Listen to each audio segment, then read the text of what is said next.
தினத்தந்தி, தேவதை இதில் வர குறுக்கெழுத்து போட்டு வாட்ஸ்அப்பில் எப்படி எழுதி அனுப்புறதுன்னு கேட்டிருந்தீங்க. அதுக்கு என்னென்னா இதே மாதிரி தமிழ் ஃபோன்ட்டை மாற்றிக்கோங்க.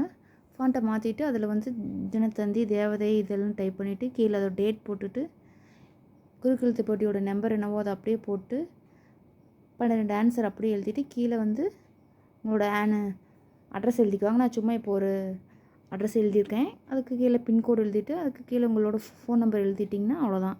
எழுதிட்டு இதை அப்படியே வந்து தினத்தந்தியோட நம்பருக்கு அனுப்பிடுங்க. இதே மாதிரி தான் அதுக்கு அடுத்தது வட்டங்களில் மறைந்திருக்கும் வாக்கியம். இதுவும் அதே தான். தேவதை இதழ்னு போட்டு டேட் போட்டு வட்டங்களில் மறைந்திருக்கும் வாக்கியம்னு தமிழில் டைப் பண்ணி இது எல்லாமே தமிழில் டைப் பண்ணி அனுப்பிடுங்க. அது என்ன நம்பரோ அதை அப்படியே போட்டு கீழே வந்து அது என்ன ஆன்சரோ அதை அப்படியே போட்டுருங்க. அப்படியே போட்டு அதே மாதிரி கீழே அட்ரஸ் அப்புறம் பின்கோடு அப்புறம் ஃபோன் நம்பர் அவ்வளோதான். இதையும் அப்படியே வந்து தினத்தந்தியோட நம்பருக்கு அவங்க கொடுத்துருக்காங்களோ அந்த நம்பருக்கு டைப் பண்ணி அனுப்பிட்டிங்கன்னா அவ்வளோதான். இதையே அப்படியே காப்பி பண்ணி மெயிலில் அனுப்பிட்டிங்கன்னா இதையே அப்படியே மெயிலில் அனுப்பிடலாம். இதையே அப்படியே காப்பி பண்ணி மெயிலில் அனுப்பிடலாம்.